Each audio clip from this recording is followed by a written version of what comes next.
Sai Krishna case నిందితులను నేడు కోర్టులో సిట్ హాజరుపరచనుంది. మరింత సమాచారం మా ప్రతినిధి జయప్రకాష్ అడిగి తెలుసుకుందాం. జయప్రకాష్, చెప్పండి, సాయి కృష్ణ కేసు నిందితులను కోర్టులో ఎప్పుడు హాజరుపరుస్తారు?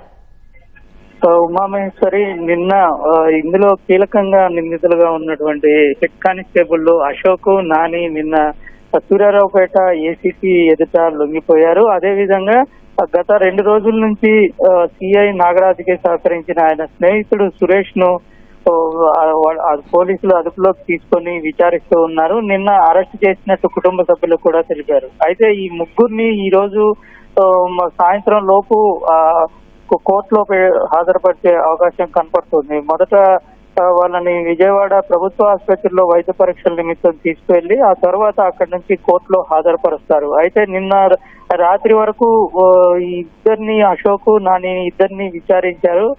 చాలా వరకు సమాధానాలు చెప్పలేదు, మౌనం వహించారు. కొన్నిటికి మాత్రం తెలీదు అని మాట దాటవేసిన పరిస్థితి అయితే ఉంది. వీళ్ళని అదుపులోకి తీసుకున్న తర్వాత వెంటనే సూర్యారావుపేట పోలీస్ స్టేషన్ నుంచి సిట్ కార్యాలయానికి తరలించి రాత్రంతా అక్కడే ఉంచారు. ప్రస్తుతం మరోసారి విచారణ జరిగే అవకాశం అయితే కనపడుతుంది.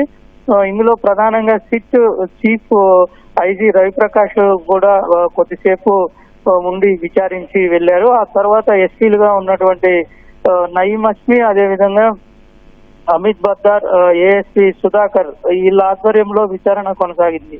అసలు నాగరాజుకి, సిఐ నాగరాజుకి సాయి కృష్ణను అప్పగించిన తర్వాత అసలు ఏం జరిగింది, ఎప్పుడు ఎన్ని రోజుల పాటు సాయి కృష్ణను విచారించారు, అతని పైన ఏమైనా గాయాలు ఉన్నాయా, లేదంటే అసలు అతను ఎప్పుడు అదృశ్యమయ్యాడు, ఒకవేళ చనిపోయి ఉంటే ఎప్పుడు చనిపోయాడు అనే పూర్తి విషయాలన్నింటినీ ఇటు నిన్న రాబట్టేందుకు ప్రయత్నించారు.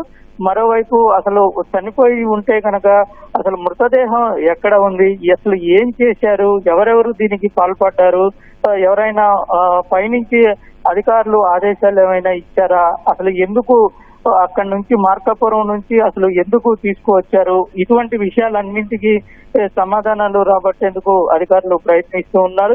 వీటికి ప్రశ్నలు, ఈ సమాధానాలు వస్తేనే ఇందులో చిక్కుముళ్ళు విడిపోయే అవకాశం ఉంది. ఎందుకంటే ఇటు సహకరించిన నాగరాజుకి సహకరించి అత్యంత సన్నిహితంగా ఉండేటువంటి ఈ ముగ్గురు నోరు విప్పితే చాలా వరకు అక్కడ కీలక విషయాలన్నీ బయటపడే అవకాశం అయితే మనకి కనబడుతుంది. మొత్తం మీద ఈ రోజు సాయంత్రం లోపు ఈ ముగ్గురు నిందితులను కోర్టులో హాజరుపరుస్తారు. ఆ తర్వాత మళ్ళా కస్టడీకి తీసుకొని విచారించి మరికొన్ని విషయాలు రాబట్టే ప్రయత్నం చేసే అవకాశం అయితే కనబడుతుంది. ఉమామహేశ్వరి.